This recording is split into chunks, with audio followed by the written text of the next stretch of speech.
मी गेली अनेक वर्ष भाजपचा एकनिष्ठ कार्यकर्ता आहे. तर निश्चित रूपानं भाजप असा पक्ष आहे की तो एकनिष्ठ कार्यकर्त्यांना संधी देतो. सत्ता असावी, खुर्ची असावी. माझं विजन पहिल्यापासून मोठं विजन आहे. समस्या सोडवायच्या पुढे जाऊन नागरिकांना बऱ्यापैकी माहिती नसतं. खराडी चंदननगर मध्ये त्या ज्या ड्रेनेजच्या लाईन आहेत त्या जुन्या आहेत, पण याच्यामुळे ड्रेनेज मधून ओव्हरफ्लो होणे, ड्रेनेज जाम होणे अशा समस्या देखील फार भेडसावतात. एक छोटासा अनुभव सांगतो. आमच्या परिसरात राहणारी एक विद्यार्थिनी, ती फीस भरू शकली नाही कॉलेजला, तिला दाखला दिला जात नव्हता, तिला पुढच्या वर्गात ऍडमिशन दिलं जात नव्हतं. खराडीमध्ये डेव्हलपमेंट, पाणी प्रश्न, त्या ठिकाणी टँकर मुक्त खराडी चंदननगर वाघोली करणं ही लहानपणापासूनची आवड होती समाजकारणाची. खरं तर समाजकारण करतच होतो. मग त्याला जर मला राजकारणाची जोर मिळाली, खुर्ची मिळाली, सत्ता मिळाली, तर निश्चितपणानं मी त्याचा उपयोग हा जनतेच्या सेवेसाठी करणार. निश्चित रूपानं मी काम करत असताना तज्ञांचा सल्ला घेऊन की मला माझ्या भागाचा पुढचे 50 वर्षाचं ध्येय ठेवून विकास करायचा आहे. मी सातत्यानं, मी सांगितलं की माझं सातत्य एवढं आहे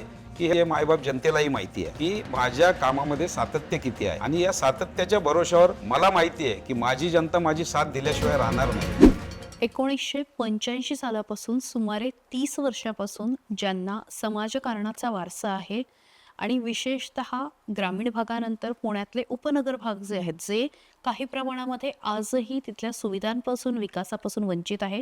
मग त्याच्यामध्ये वडगाव शेरी असेल, चंदननगर असेल, खराडी असेल, या भागातल्या नागरिकांसाठी सतत सातत्याने उभे असणारे, उपलब्ध असणारे अनिल नवले माझ्यासोबत आहेत. पुणे शहर भाजपचे चिटणीस आहेत. आपण त्यांच्याशी गप्पा मारणार आहोत आणि त्यांचं या शहरासाठी, या उपनगरासाठी काय विजन आहे जाणून घेणार आहोत. अनिलजी, खूप खूप स्वागत आणि नमस्कार. या मुलाखतीला तुम्ही खरं तर वेळ दिला.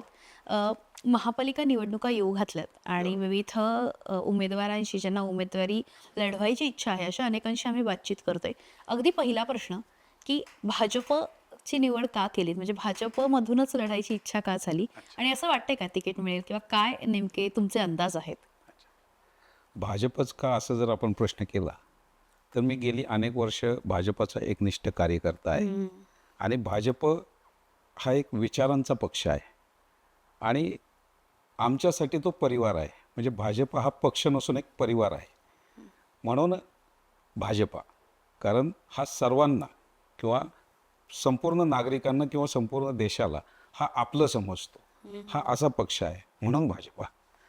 आणि तुम्ही विचारलं की तिकीट मिळेलच का किंवा काय हे राहील, तर निश्चित रूपानं भाजप असा पक्ष आहे की तो एकनिष्ठ कार्यकर्त्यांना संधी देतो. किंवा जे काही नेते आहेत, वरिष्ठ आहेत, यांना माहिती असतं की पक्षाचा एकनिष्ठ कार्यकर्ता कोण आहे, जो सातत्यानं प्रवाहामध्ये राहून आपल्या पक्षाची विचारधारा ही लोकांपर्यंत पोहोचवतो. पक्षाचे उपक्रम किंवा योजना ज्या मग आता केंद्र सरकारच्या असतील, राज्य सरकारच्या असतील, या तळागाळापर्यंत पोहोचवतो असा कार्यकर्ता म्हणून मी त्या भागामध्ये सातत्यानं काम करत आलो आहे. आणि मग यासाठी माझ्यासारख्या कार्यकर्त्याला पक्ष डावलेल असं मला तरी वाटत नाही, किंवा माझे जे श्रेष्ठी आहेत, पक्षश्रेष्ठी आहेत, ते मला डावलतील असं मला वाटत नाही. निश्चितच, म्हणजे तुमच्या या वाटचालीसाठी आमच्या शुभेच्छाच आहेत. पण गप्पा मारणार आहोत, पण मला थोडंसं तुमचं जे काही पूर्वीचं काम आहे ते सुद्धा जाणून घ्यायचं आहे. आपण जसं म्हटलं की राजकारणाआधी तुम्ही समाजकारणामध्ये पहिलं पाऊल उभं केलं, पहिलं पाऊल टाकलं, पण त्यामागे काय नेमका विचार होता? ती बीजं कुठून रोवली असं तुम्हाला वाटतं? खरं सांगायचं झालं तर माझे वडील म्हणजे स्वर्गीय लक्ष्मण महादू नवले यांनी पोलीस दलात काम केलं, पोलीस खात्यात काम केलं. आणि पोलीस खातं म्हणजे एक प्रकारची लोकसेवा करणारं ते खातं आहे, लोकांची सेवा करणारं खातं आहे. आणि वडिलांनी सुरुवातीपासूनच अगदी इमाने एतबारी पोलीस खात्यामध्ये नोकरी केली. आणि त्यांची शिकवण होती की समाजासाठी आपण काहीतरी देणं लागतो, आणि म्हणून सातत्यानं समाजासाठी काहीतरी करत राहा, ही त्यांची शिकवण होती. म्हणून मी अगदी वयाच्या 7वी-8वी पासून मंडळाच्या माध्यमातून, म्हणजे मी वडगाव शिरी या ठिकाणी क्रांतिमित्र मंडळाची स्थापनेपासून त्या मंडळामध्ये उभा होतो. ते आज तागायत मी त्या मंडळाचा कार्यकर्ता किंवा अध्यक्ष म्हणून काम करतोय. ही वडिलांची दिलेली प्रेरणा आहे. आणि म्हणजे अनेक वर्षापासून त्या मंडळासाठी काम करणं, अध्यक्ष असणं त्याच्या स्थापनेपासून कितीतरी ऋणानुबंध जुळलेले असतात खरं तर, आणि अनेक कार्यकर्त्यांशी घरगुती संबंध झालेले असतात. पण हे सगळं असताना कारेगावसारखं गाव आहे. खरं तर कारेगाव हे गाव जरी असलं तरी इतकं आता मोठं आहे, हायवे टच आहे आणि दिवसेंदिवस विस्तारत चाललेला आहे. तर अशा वेळी 5 वर्ष अशा वेगाने वाढणाऱ्या गावाचं सरपंच पद भूषवणं काय काय आव्हानं होती? कसा अनुभव होता? खरं तर गावचं सरपंचपद भूषवणं हा माझ्यासाठी एक अप्रतिम सुंदर असा अनुभव होता. कारण असं काही ठरवून लढलात का म्हणजे? ठरवून म्हणता येईल, कारण ती एक पहिल्यापासूनची अशी हे होती की समाजकारणाला कुठंतरी राजकारणाची जोड असावी म्हणतात, आणि त्यातून आपल्या जवळच्या लोक असतील किंवा जे समाज असेल किंवा जो तळागाळातला समाज असेल याला न्याय देता येतो. म्हणून साठी सत्ता असावी, खुर्ची असावी, पण ती उपभोगासाठी नाही किंवा याच्यासाठी नाही, तर ती जनतेची सेवा करण्यासाठी असावी, समाजकारणासाठी असावी. आणि त्याच उद्देशानं मला ज्यावेळेस समजलं की गावामध्ये सरपंच पदाचं आरक्षण हे जनरल पुरुषाला पडलंय, मग मी ठरवलं की गावाकडे जायचं, लढवायचं.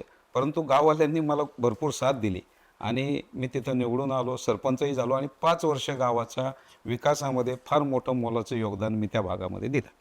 पण कसा होता कामाचा अनुभव? कुठल्या कुठल्या विषयावर काम करता आलं त्या काळात? त्या काळामध्ये अगदी सुरुवातीलाच असा अनुभव आला मला की मी शाळेमध्ये गेलो 26 जानेवारीला, आणि त्यावेळेस मला त्या ठिकाणी शिक्षकांनी सांगितलं की आपल्या शाळेचा पट एवढा मोठा आहे आणि आपल्याला या ठिकाणी वर्गखोल्या कमी आहेत.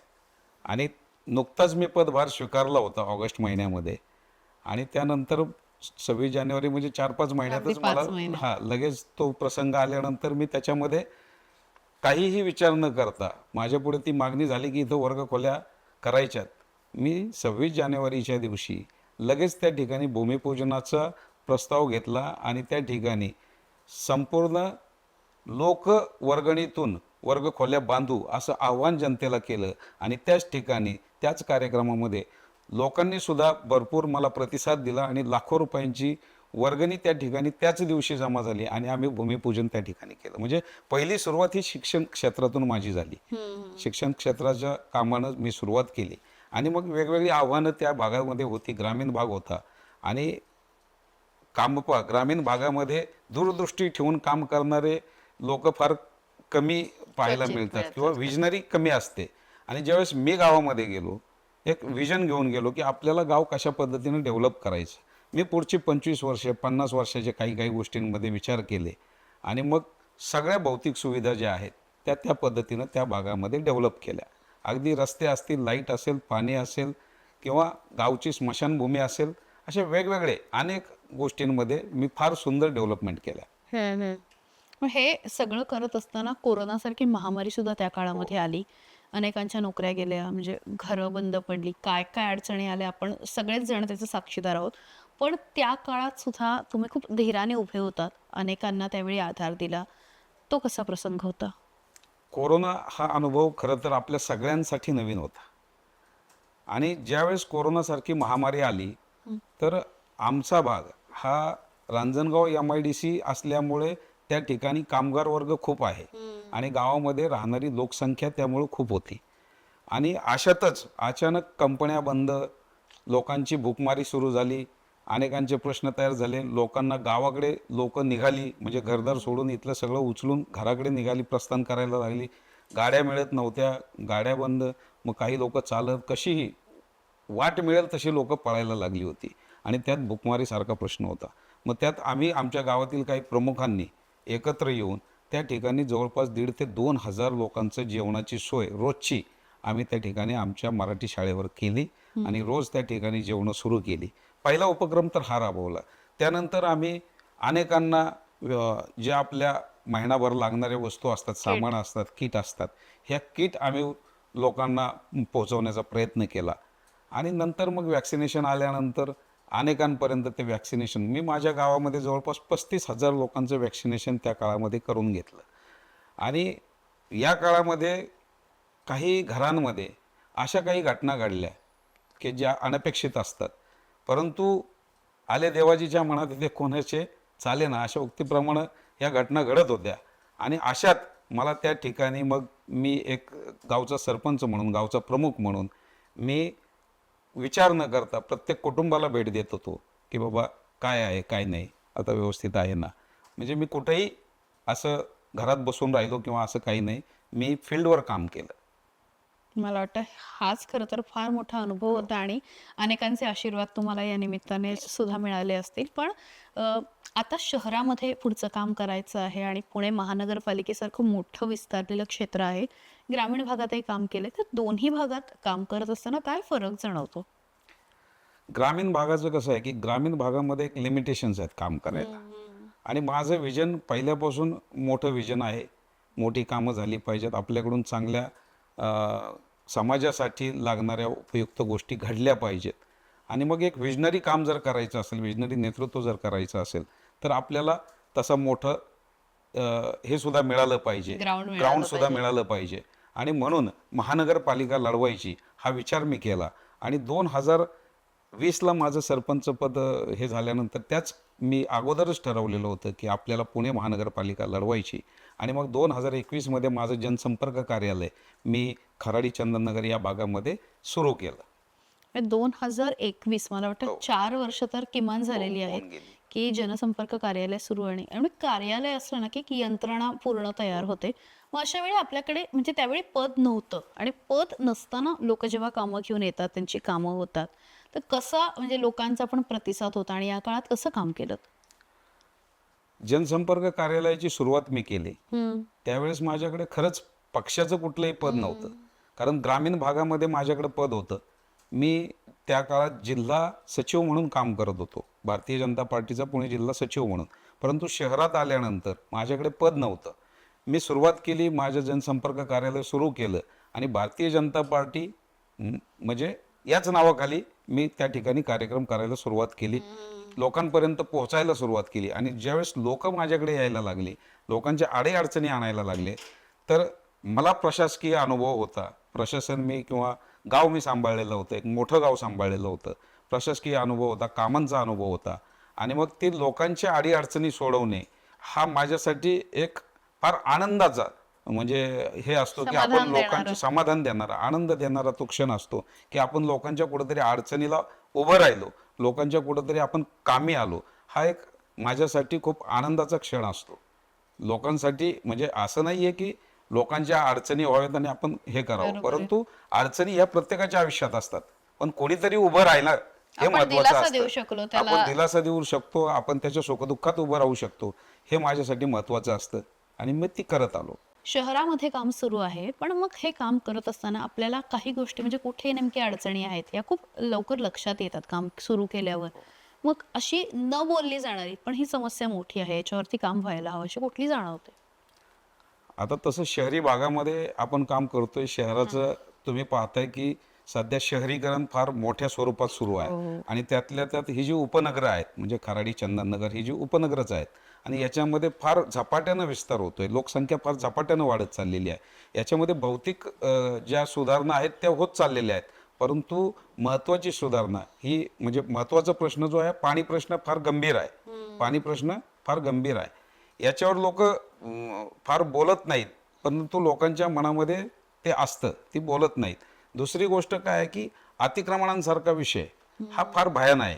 अतिक्रमणांमुळे ट्रॅफिकची समस्या ही लोक बोलून दाखवत नाहीत, परंतु ह्या समस्या ज्या भेडसावत आहेत याला कुठंतरी वाचा द्यायची, याला कुठंतरी निर्मूलन करायचं या गोष्टींचं, याच्यासाठी प्रयत्न माझ्या माध्यमातून होतील आणि मी ते 100% करल असं मला वाटतं, म्हणून मी या क्षेत्रामध्ये आलो. खरं तर म्हणजे काही कारणामुळे ह्या निवडणुका खूप लांबल्या, म्हणजे 2022 पासून होणार होते आणि 3 वर्ष आपण सगळेच जण स्थानिक स्वराज्य संस्थांच्या निवडणुकांची वाट बघतोय. म्हणजे लढवायची म्हणून तुम्हीही बघताय आणि नागरिक म्हणून आम्हीही बघतोय की एक हक्काचा नगरसेवक असावा. पण नगरसेवक नसल्यामुळे किंवा ह्या निवडणुका पुढे गेल्यामुळे नागरिकांच्या अशा कुठल्या समस्या आहे की ज्याच्यामध्ये वाढ झाली? नगरसेवक नसल्यामुळे सगळ्याच समस्या लोकांच्या वाढल्या. कारण समस्या सोडवायच्या पुढे जाऊन नागरिकांना बऱ्यापैकी माहिती नसतं आणि ज्यांना माहिती असतं ते गेले तरी तुम्हाला माहिती आहे की अधिकारी लोक कशा पद्धतीने उत्तर देतात किंवा वागणूक देतात. खराडी चंदननगरचा माणूस पीएमसीत येणार कधी आणि तो हे कधी सोडवणार कधी, म्हणून त्या ठिकाणी नगरसेवक नसताना अनेक लोकांच्या मी समस्या पाहिल्या. मग ज्या मूलभूत गरजा आहेत, मूलभूत समस्या आहेत, मी जसं सांगितलं की पाणी प्रश्न असेल, ड्रेनेजचा प्रश्न असेल, कचऱ्याचा प्रश्न असेल, ही जे प्रश्न आहेत हे प्रामुख्यानं लोकांना भेडसावतात. आता खराडी चंदननगरमध्ये ड्रेनेजच्या लाईनी होऊन अनेक वर्ष झाली, त्याच्यामध्ये बदल नाही, दुरुस्ती नाही, परंतु शहरीकरण वाढलं, बिल्डिंगा वाढल्या, परंतु त्या ज्या ड्रेनेजच्या लाईन आहेत त्या जुन्या आहेत, त्या खराब झाल्यात, त्या बारीक पडतायत, आता लोड वाढलाय हे लक्षात येत नाही. पण याच्यामुळं ड्रेनेजमधून ओव्हरफ्लो होणे, ड्रेनेज जाम होणे अशा समस्या देखील फार भेडसावतात. त्यातून याचं पाणी म्हणतो आपण त्याला दूषित पाणी पुरवठा. दूषित पाणी पुरवठा तो कसा होतो की काही पाण्याच्या लाईनींमध्ये यातलं जे पाणी ओव्हरफ्लो होतं हे पाणी कुठंतरी पर्क्युलेशन होऊन त्या पिण्याच्या पाण्यामध्ये जातं आणि दूषित पाणी पुरवठा हा त्या भागामध्ये होतो. या समस्या प्रामुख्यानं लोकांना भेडसावतात. नक्कीच, म्हणजे या सगळ्या आणि खूप महत्वाच्या समस्या आहेत, थेट आरोग्यावरती परिणाम होणारे आहेत. पण जवळपास 30,000 लोकांना विविध योजनांचा लाभ तुमच्या कार्यालयाच्या माध्यमातून झालेला आहे. आपण ना रोज लोकांना भेटतो आणि वेगवेगळे अनुभव येत असतात. असा एखादा अनुभव आहे का की घर करून बसलाय, की त्या व्यक्तीने अगदी हातात हात घेऊन सांगितलंय की नाही तुमच्यामुळे हे झालं? असे अनेक अनुभव मला गेल्या या 4 वर्षामध्ये मी अनुभवले. कारण पक्षाचे जे उपक्रम असतात किंवा पक्षाच्या ज्या योजना आहेत किंवा केंद्र सरकार असेल, कारण केंद्र सरकार म्हणजे आज भारतीय जनता पार्टी, बरोबर. राज्य सरकार म्हणजे भारतीय जनता पार्टी, कारण राज्यकर्ते तेच आहेत.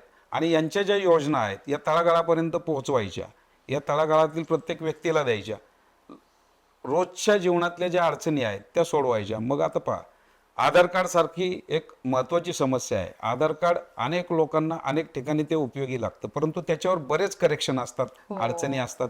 विद्यार्थ्यांना शाळेसाठी ते गरजेचं असतं, जन्मलेल्या मुलासाठी नवीन काढायचं असतं, या अशा समस्या असतात. या वैयक्तिक समस्या सोडवण्यापासून तर लोकांना योजना पोहोचवण्यापर्यंतचं हे काम सातत्यानं 4 वर्ष होऊन गेले माझ्या ऑफिसमधून सुरू आहे. 30,000पेक्षा जास्त लोकांना मी या सगळ्या समस्यातून मुक्त केलेलं आहे. आणि हे सोडवत असताना तुम्ही जो प्रश्न विचारलात की असा काही अनुभव आहे का, तर निश्चित मला असे अनुभव बरेच आले की लोकांनी त्याच्यामध्ये मला हातात हात देऊन, नाही फोन करून हातात हात देऊन, की तुमच्यामुळं आमचं हे काम झालं, तुमच्यामुळे माझ्या अशा अशा गोष्टी झाल्या. यात तुम्हाला सांगतो की वैद्यकीय क्षेत्रामध्ये जर मदत झाली, अडीअडचणी झाल्या, एखाद्याचं हॉस्पिटलायझेशन आहे, अशा ठिकाणी जर काय झालं, शैक्षणिक क्षेत्रात झालं. एक छोटासा अनुभव सांगतो की एक आमच्या परिसरात राहणारी एक विद्यार्थिनी, तिचं पैसे भरू शकली नाही, ती फीज भरू शकली नाही कॉलेजला, आणि त्या कॉलेजला फी न भरू शकल्यामुळे तिला दाखला दिला जात नव्हता, तिला पुढच्या वर्गात ॲडमिशन दिलं जात नव्हतं. तर ते सुद्धा ती मुलगी माझ्या ऑफिसला आली, तिची बहीण ऑफिसला आली, त्यांनी मला सांगितलं की असा असा प्रश्न आहे, आम्ही घरात 5-6 बहिणी आहेत, आई वडील आजारी असतात आणि फार बिकट परिस्थिती आहे, आम्ही भरू शकत नाही, पण शिकण्याची खूप इच्छा त्या मुलीला होती. मी त्या कॉलेजमध्ये गेलो, तिथले जे MD आहेत त्यांच्याशी बोललो, डायरेक्टर आहेत त्यांच्याशी बोललो, त्यांना सगळे सविस्तर सांगितलं आणि त्यांनीही ते समजून घेतलं. त्यांनी एवढं सहकार्य केलं मला की त्या मुलीची सगळी फी माफ केली, त्या मुलीचं पुढचा सगळ्या शिक्षणाचा खर्च त्यांनी म्हटले की आम्ही करू, आणि त्या मुलीच्या आई वडिलांचा आजारपणाचा जो खर्च आहे तो सुद्धा आम्ही करू. तर ते कुटुंब किती खुश झालं हे मला माहिती आहे. आपण जसं म्हटलं तसं की खराडी चंदननगर हा जो भाग आहे हा खूप वेगाने वाढतोय, खूप वेगाने विकसित होतोय. म्हणजे एक 5-7 वर्षापूर्वी तिथे बघितलं तर इतक्या मोठ्या इमारती नव्हत्या, पण गेल्या एक 5-7 वर्षामध्ये प्रचंड सगळं लॅविश आणि सगळं ITN सुद्धा तिथे मोठ्या प्रमाणावरती राहायला आले, बाहेरून जास्त लोक यायला लागले. पण हे सगळं होत असताना अजून कुठला बदल अपेक्षित आहे किंवा तो होणं गरजेचं आहे असं वाटतं? अच्छा, आता त्या भागामध्ये खराडीमध्ये डेव्हलपमेंट सुरूच आहेत, चालूच आहे. पण तुम्ही म्हणताय तसं IT पार्क आणि बिल्डर्स हे फार मोठ्या प्रमाणात त्या ठिकाणी आलेले आहेत, फार मोठ्या प्रमाणावर कन्स्ट्रक्शन चालू आहेत. त्यामुळं लोकसंख्याची वाढ त्या भागामध्ये भरपूर मोठ्या प्रमाणावर झालेली आहे. त्यामुळं तिथं पाणी प्रश्न, हे जे भौतिक प्रश्न आहेत, रस्त्यांचे, ट्रॅफिकच्या समस्या, या समस्या तर आहेतच आहेत, परंतु याच्या व्यतिरिक्त येणाऱ्या काळामध्ये त्या भागामध्ये छानसं गार्डन नाहीये, सुंदर लोकांना मोकळा श्वास घ्यावा असं काही करावं, असं मोठं सुंदर गार्डन त्या भागामध्ये नाहीये. त्या लोकांच्या गरजा आहेत. एखादं सुंदर ऑडिटोरियम नाहीये त्या भागामध्ये, वाचनालय किंवा विद्यार्थ्यांसाठी जे स्पर्धा परीक्षा देतात त्यांच्यासाठी काहीतरी असं अभ्यासिका वगैरे. नाही, जे बाहेरनं मुलं शिक्षणाला येतात लांबनं, गरजू असतात, गरीब असतात, या ठिकाणी ते आपण म्हणतो ना भाडे वगैरे देऊ शकत नाहीत, वसतिगृह अशा लोकांसाठी आपण त्या भागामध्ये करू शकतो. म्हणजे अशा भरपूर गोष्टी आहेत की ज्या तिथं करण्यासारख्या आहेत येणाऱ्या काळामध्ये. निश्चितच. पण आणि मला अगदी हा प्रश्न फार महत्त्वाचा वाटतो, की तुम्ही नगरसेवक झालात, जनसेवक झालात त्या भागातले, तर पहिलं कुठलं काम हाती घ्यायला आवडेल, की हे काम मी आधी करेन? आता सगळ्यात महत्त्वाची समस्या हे बघा, पाणी हे जीवन आहे, म्हणून पाण्यावरती काम करणं मला निश्चित आवडेल. पाणी प्रश्न त्या ठिकाणी टँकर मुक्त खराडी, चंदननगर, वाघोली करणं हे माझा पहिला प्रयत्न असेल, की टँकर मुक्त तो भाग झाला पाहिजे, हे मला आवडेल. त्यानंतर ड्रेनेजच्या ज्या समस्या आहेत आणि कचऱ्याच्या ज्या समस्या आहेत, कारण आरोग्य सुद्धा तेवढंच महत्त्वाचं आहे बरोबर लोकांचं, आहे. म्हणून या गोष्टींवर काम करायला सुद्धा मला खूप आवडेल. निश्चितच. पण जेव्हा नागरिकांची तक्रार येते, म्हणजे तुमच्या कार्यालयामध्ये नागरिक येतात, तुम्ही कशा पद्धतीने त्या समस्या सोडवता किंवा तुमचा क्रम काय असतो म्हणजे तो प्रॉब्लेम सॉल्व्ह करायचा? मी तुम्हाला सांगितलं की मला प्रशासनाचा चांगला अनुभव आहे. मग ज्यावेळेस माझ्याकडे तक्रारी येतात, ऑफिसमध्ये येतात, कधी कधी मलाही डायरेक्टली कॉल येतात. मग असे कॉल आले की मी माझ्या ऑफिसच्या माध्यमातून किंवा माझ्या माध्यमातून जर गरज असेल तर माझ्या लेटर हेडवर पत्र देऊन त्या गोष्टी करायला सुरुवात करतो. अन्यथा डायरेक्ट अधिकाऱ्यांना फोन करून सांगतो मला हे काम अर्जंट आहे, हे मला करून पाहिजे, आणि अधिकारी तेवढ्याच तत्परतेनं मला सहकार्य करतात आणि तो प्रश्न मिटवतात. अगदी मला म्हणजे तुमच्याशी इतकं बोलल्यानंतर हा प्रश्न कायम पडतो. तुम्ही म्हणालात की आवड होती, पण अशी कुठली तरी एक घटना असते ना, की जिथे आपल्याला तो स्पार्क होतो, की तिथे कळतं. अशी तुमची कुठली घटना होती की नाही मला राजकारणात यायचंय? अशी मी सांगितलं ना की लहानपणापासूनची आवड होती समाजकारणाची. खरं तर समाजकारण करतच होतो, परंतु ज्यावेळेस समाजकारण करत होतो त्यावेळेस लोक माझ्याकडे मदतीला यायचे, मी जायचो, अधिकाऱ्यांपुढे 10-10 चक्रा मारावा लागायच्या, वेळ जायचा आणि कामही होत नसायची. लोकांना दिसायचं मी पळतोय, मी कष्ट करतोय, काम करतोय, परंतु अधिकारी तेवढ्या यानं ते घेत नाहीत. पण ज्यावेळेस माझ्याकडे जबाबदारी यायला सुरुवात झाली, पक्षाची जबाबदारी आली, माझ्याकडे पद आलं, तर त्या पदाच्या माध्यमातून मी कामं सोडवायला लागलो. मला कळालं की फास्ट कामं होत आहेत. मग त्याला जर मला राजकारणाची जोर मिळाली, खुर्ची मिळाली, सत्ता मिळाली, तर निश्चितपणानं मी त्याचा उपयोग हा जनतेच्या सेवेसाठी करणार, म्हणून साठी राजकारण. राजकारण अर्थातच. पण या सगळ्यामध्ये कुटुंबाची साथ कशी असते? कुटुंबाची साथ 100%. कुटुंब पाहतंय की गेली जवळपास 15 वर्ष होऊन गेले मी पूर्ण वेळ हा समाजकारणासाठी देतो. पूर्ण वेळ समाजकारणासाठी देतो. सकाळी उठलं 7 वाजल्यापासून कधी कधी मी घर सोडतो, कधी 9 वाजता सोडतो, 7 वाजता सोडतो. सकाळी लवकर घर सोडतो आणि रात्री 9, 10, 11 कितीही वाजतात, येण्याचं टायमिंग नसतं. आणि हा पूर्ण वेळ हा माझा फक्त आणि फक्त गेली 15 वर्ष मी समाजासाठी देतोय. त्यामुळे त्यांची साथ निश्चित 100% साथ आहे मला समाजाची. मला समाजाची साथ आहे आणि माझ्या कुटुंबाची साथ आहे. कारण हे पहा, कुटुंब साथ असल्याशिवाय मी माझा पूर्ण वेळ यात देऊ शकत नाही. यामध्ये सगळ्यात मोठी साथ मिळते ती मला माझ्या मोठ्या भावाची. माझे मोठे बंधू उद्योजक शंकर शेट नवले यांची मला खूप साथ मिळते, कारण उद्योगधंदे सगळे ते पाहतात आणि ते उद्योगधंदे पाहतात म्हणून मला मोकळा वेळ मिळतोय. म्हणजे ही अशी साथ घरातल्या प्रत्येक व्यक्तीची अशी वेगवेगळ्या प्रकारे मला साथ मिळते.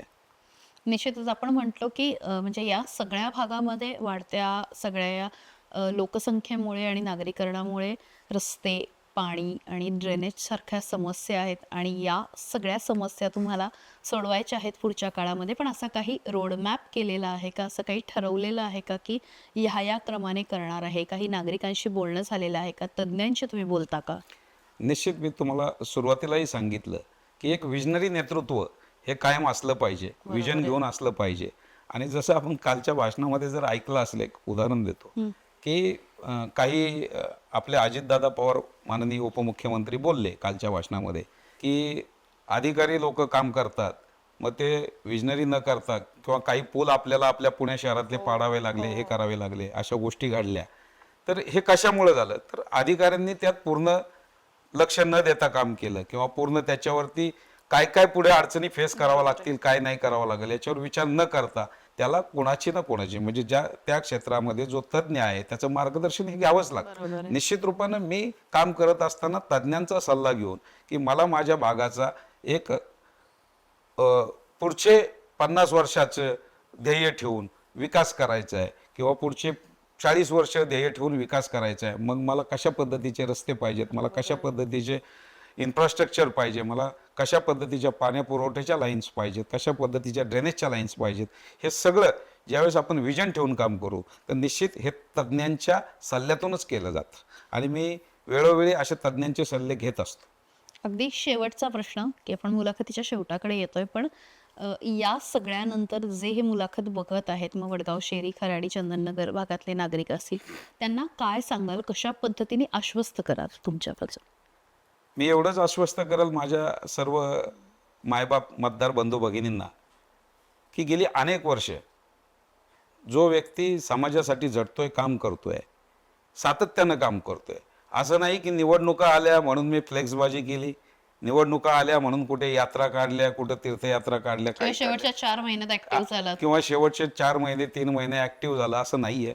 मी सातत्यानं मी सांगितलं की माझं सातत्य एवढं आहे की हे नागरिकांनाही माहिती आहे, मायबाप जनतेलाही माहिती आहे की माझ्या कामामध्ये सातत्य किती आहे आणि या सातत्याच्या भरोशावर मला माहिती आहे की माझी जनता माझी साथ दिल्याशिवाय राहणार नाही.